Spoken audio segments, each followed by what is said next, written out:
friends and business partners, ladies and gentlemen, good morning, and thank you so much for joining our PwC CEE Driving to Tomorrow webcast. Actually, this webcast is the first one that we are hosting in a series of conversations around the accelerating transformation of the automotive sector to e-mobility. And today's session actually is a kind of a scene setter for the sessions to come. Today we will be talking about the state of the industry and about the challenges and the opportunities that lay ahead. And we also will continue our conversations in the upcoming month with focused e-mobility dialogues and discussions around supply chain ecosystems, OEMs versus startups, and also on consumer trends.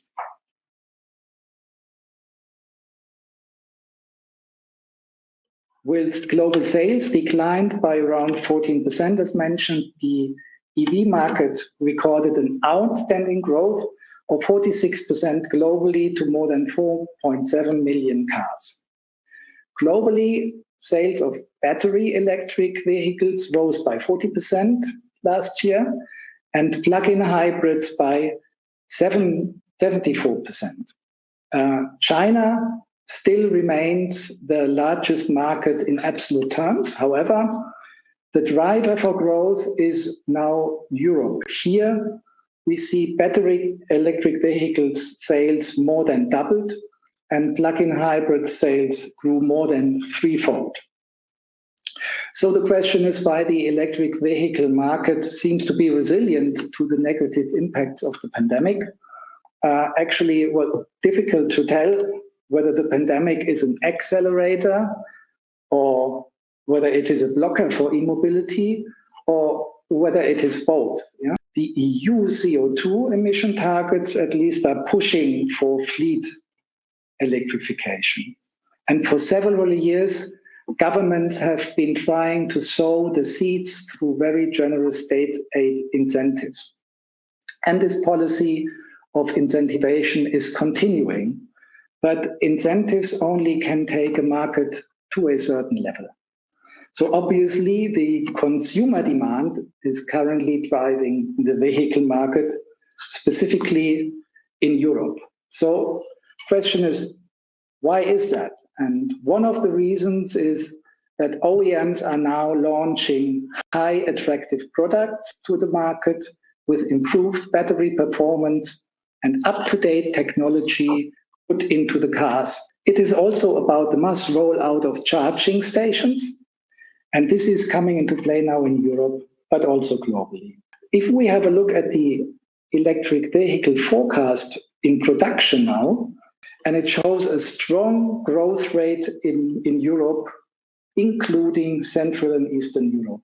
And particularly in the battery electric vehicle segment, we see strong growth potential with more than 400% until 2025. And the overall number of electric vehicles may reach almost 42 million by 2025.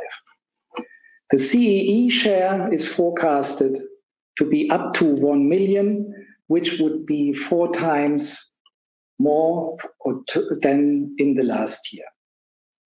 So we might expect by 2025 an annual growth rate of around 20% that you can see on the next slide, which, given the increased base by then, would be a significant positive impact.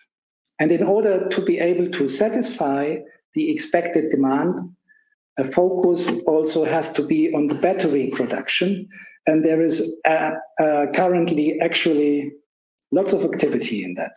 Recently, several European countries sent a letter to the EU Commission and demanded to announce a date of stopping registrations for ICEs, so classic combustion engine cars. And currently the year 2035 is being discussed in that respect. However, it is not that easy to simply stop selling combustion engine cars because both the manufacturers and the suppliers highly depend on the cash flows generated out of the classic combustion engine segment, specifically when you think about SUVs and luxury cars. They need those cash flows in order to be able to finance the investment needs that are needed to scale up the electric vehicle segment.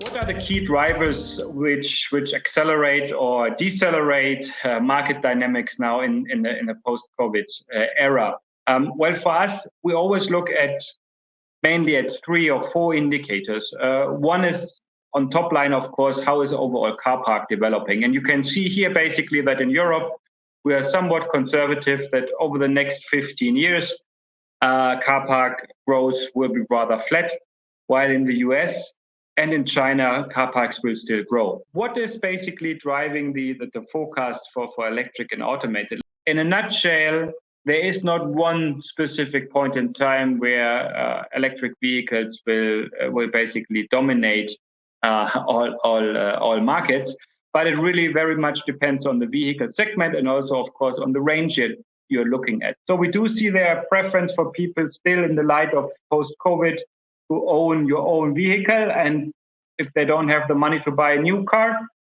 they tend to the second option then, which is used car. Now, in terms of car subscription, is a topic which is very hot in the media. A lot of OEMs are pushing for that. There are many startups working on that.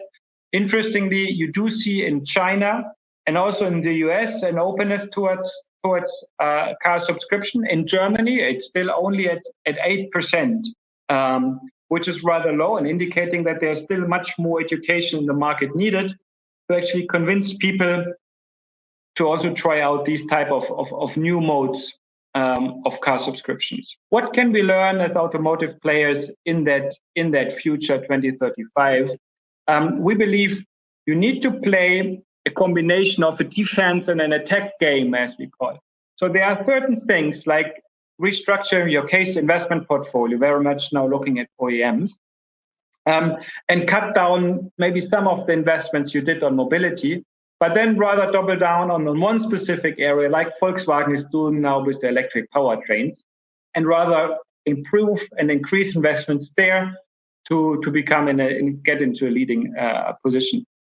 And the same is for business models, right? I mean, repair your core business, think about maybe how to refine your pricing strategy and your direct-to-consumer efforts, and then maybe look at some specific areas where you could join a platform-based business models, maybe a marketplace where you offer subscription vehicles and others. We believe you need to continue your digital enablement programs, which a lot of suppliers and also OEMs started. But we also believe that you should attack in the engineering space. There's now a trend towards more system-based engineering, more cross-functional work. In particular, if it's about software development, we do believe that you need to have dedicated units to bundle the expertise in these areas, and also look at partnering where you are unable to attract the talent and develop the content yourself.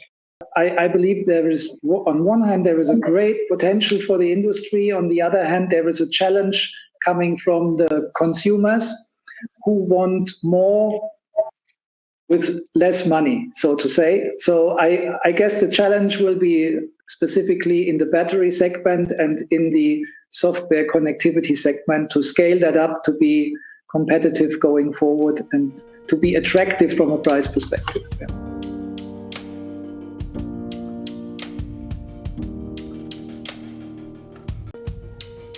The first real challenge is obviously the reduction of greenhouse gas emissions. And as you can see, 24% of total CO2 emissions in Poland come from the transport sector. And what is worrying us is that the increase in the emissions in transport sector between 1990 and 2017 is growing all over the world. It's growing in Europe, but it's growing quite fast in a country like Poland. So it's growing much faster than the average EU level. And that's for us the sign that we really got to do something to change the situation. The second challenge we are facing here in Poland, but in general in CEE region as well, is the reduction in the number of the most emission-intensive vehicles, or the reduction in the number of vehicles in general. We are a very, very big market in terms of the number of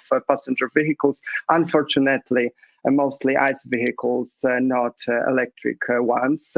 The second problem is that those vehicles that we've got on our market are pretty old ones. So the average age, as you can see here, of passenger cars is around 14 years. So that's much higher than EU average. And that's something that is a problem for us because quite a lot of passenger cars and delivery trucks are coming to us from some Western European countries. What is important is that we've got to raise awareness. We've got to educate ourselves that what is happening in the transport sector has to happen as well in our energy mix. So we've got to, in parallel, change our energy mix and promote zero emission vehicles. Are we doing something to change this situation? Actually, we are. And obviously, we are not entirely happy about those changes.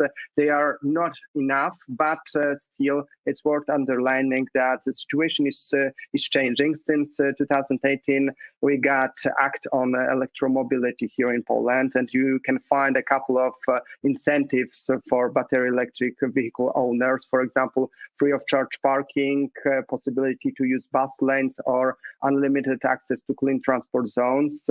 Every single battery electric vehicle in Poland is having green registration plates. So that's good for popularization electric vehicles in general, but still we need much more. We need subsidies both for vehicles, but for infrastructure. Hopefully this year, in the middle of the year, we will see the second subsidies being launched, because the first pilot program was launched last year. It was not enough for sure. This year, hopefully, we will see another scheme that will be much more effective. We are forecasting how the market can change, and as we can see here, here in Poland, we can have a car park around 300,000 battery electric vehicles in 2025, and nearly 1 million battery electric vehicles in 2030. So the future is electric.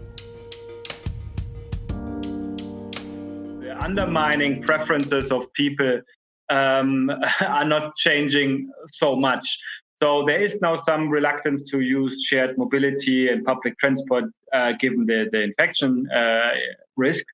But as soon as this will be basically addressed, hopefully by the end of this year at the latest, we will expect that people will return to old habits.